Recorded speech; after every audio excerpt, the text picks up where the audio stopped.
Okay, so good day everyone. I am Ian Gabriel Dizon and I am going to present to you example number 1 from rotational motion. A wheel is rotating freely at 1800 rpm clockwise. It is subjected to a variable counterclockwise torque which is first applied at time t is equal to 0. The torque produces a counterclockwise angular acceleration of 40 rad per second squared, where t is in seconds during which the torque is applied. Calculate A. The time required for the wheel to reduce its clockwise angular speed to 900 rpm. B. The time required for the wheel to reverse its direction of rotation. And C.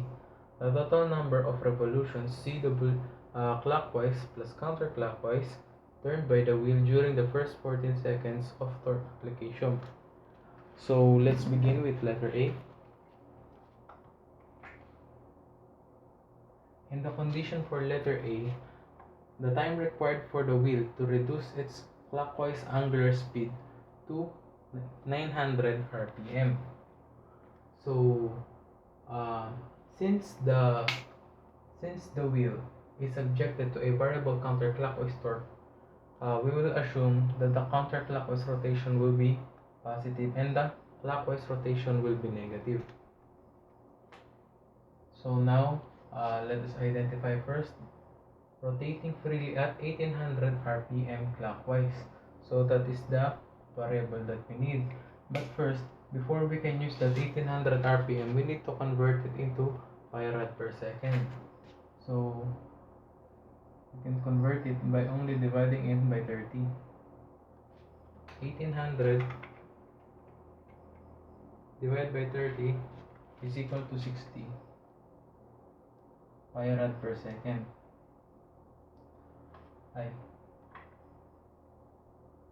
Rad per second. And take note also, don't forget the negative sign since this 1800 rpm is a clockwise rotation, meaning this will also be a negative sign. Also, we have the value of our angular acceleration, which is 40 rad per second squared. We're going to substitute it later. So the formula that we are going to use is angular acceleration.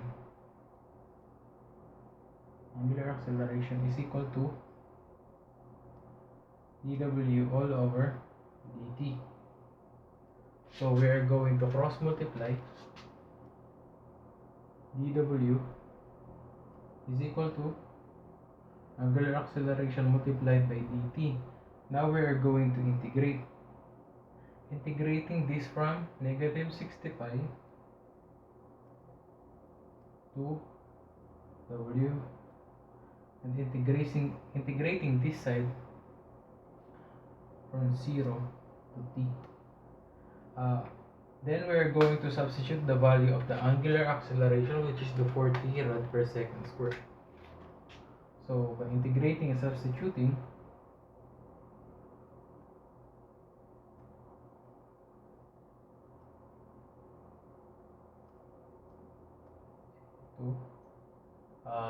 the integral of 40 is equal to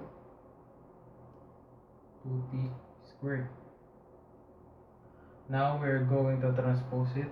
So w is equal to negative times negative, positive. Transposing it will return it back to negative. 65 plus 2t squared. This is the general equation that we are going to use throughout this problem. Now that we have the value of the angular velocity, we can now solve for the time. Since the limit or the time required for the wheel to reduce its clockwise angular speed is up to 900 rpm only, we're going to use the angular velocity is equal to 900 rpm. But first, we need to convert it into rad per second. So 900 divided by 30 is equal to 900 divided by 30 is 30 pi rad per second. Then we're going to substitute that value in our equation. 30 pi rad per second is equal to negative 60 pi plus 2t squared. Now, what we're going to do is transpose the negative 60 so it will return as a positive value. I'm sorry. This is also a negative sign since the 900 RPM is in clockwise rotation. So, negative 30 is also negative in 30. So, transposing it, positive 60 minus 30, 30. Pi is equal to 2t squared. Coefficient of 2, divide both sides by 2. T squared is equal to 15 pi. Then squaring it, the time is equal to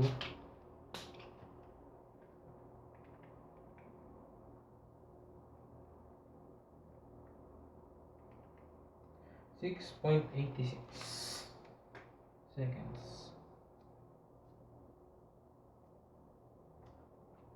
That is what we are looking for letter A.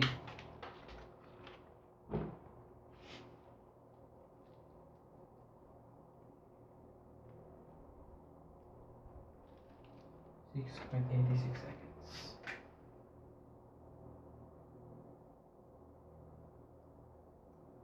Next one is letter B.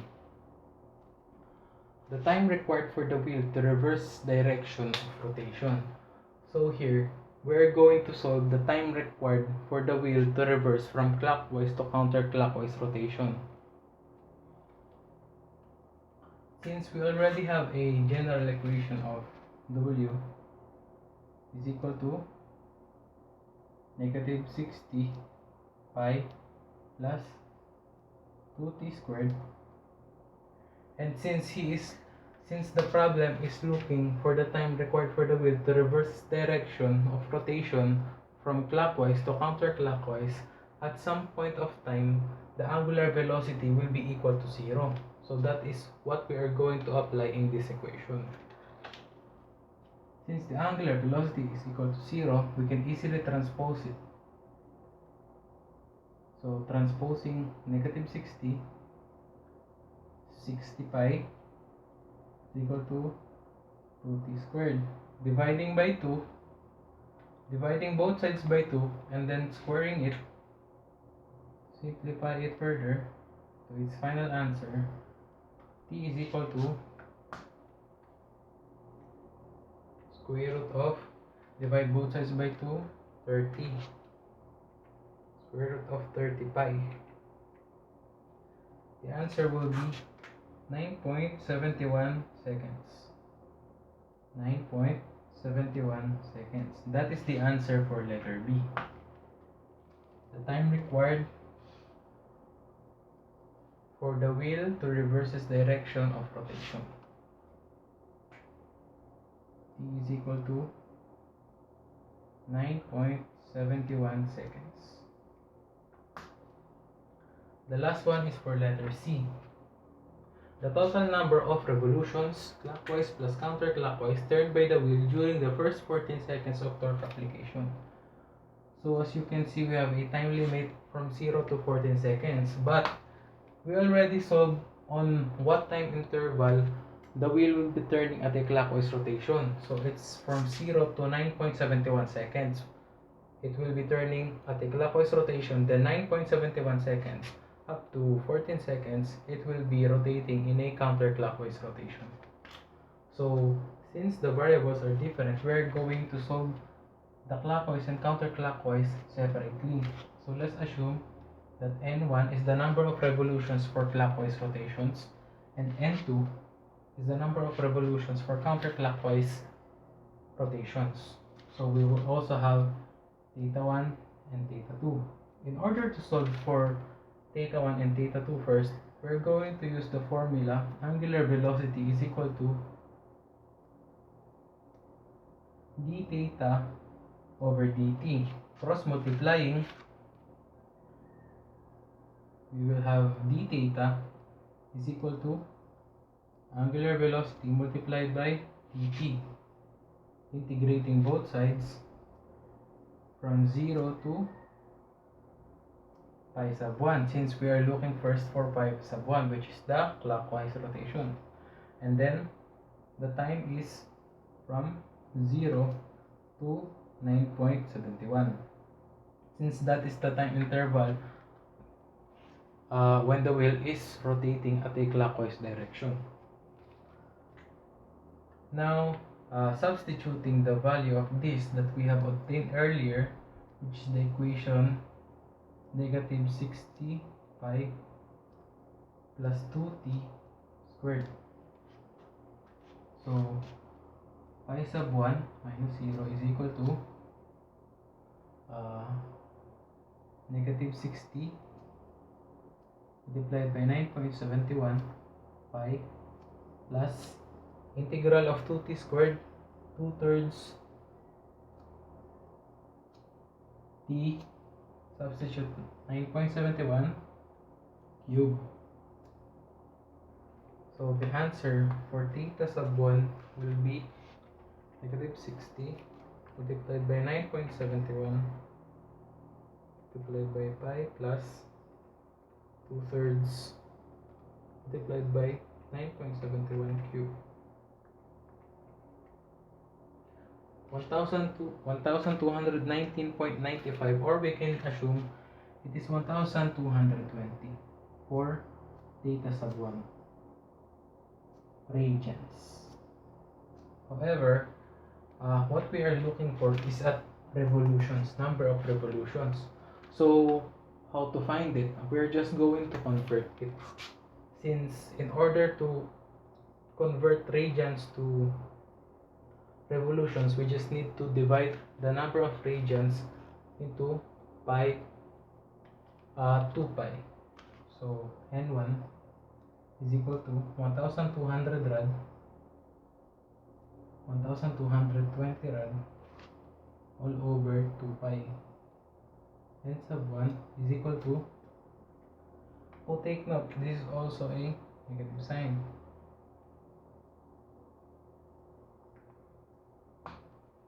because it is rotating at a clockwise direction. But since in the end we're going to add the clockwise rotation and the counterclockwise rotations, we pretty much disregard the sign. 1220 divided by 2 pi is equal to 194.17 revolutions. 94.17 revolutions in a clockwise rotation. That's the answer for n sub 1. Okay, so we're just going to erase it.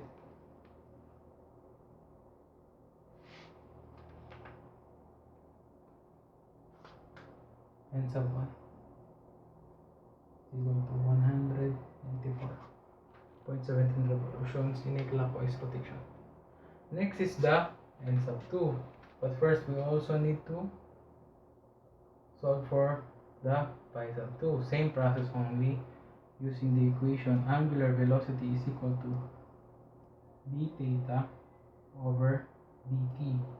Cross multiply, d theta is equal to angular velocity multiplied by dt. Integrating both sides from 0 to theta sub 2, and then the interval is 9.71 up to 14 seconds. Substituting the value of w, which is negative 60 plus 2t squared, is equal to negative 60 multiplied by 14 pi plus 2/3 14 cube minus negative 60 9.71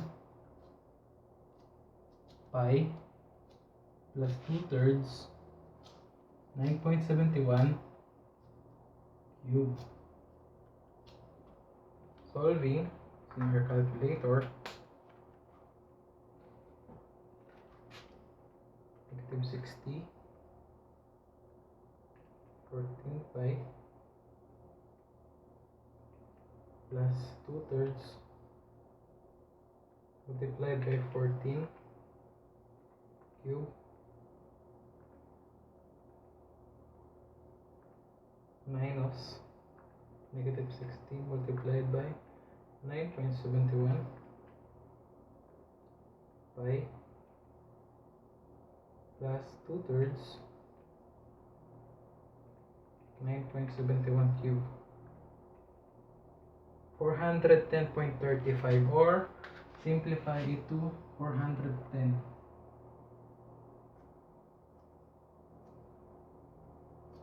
radians.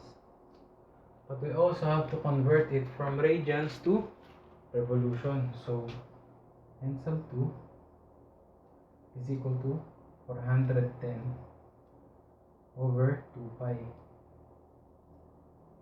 Our n sub 2 is equal to 410 divided by 2 pi, 65.25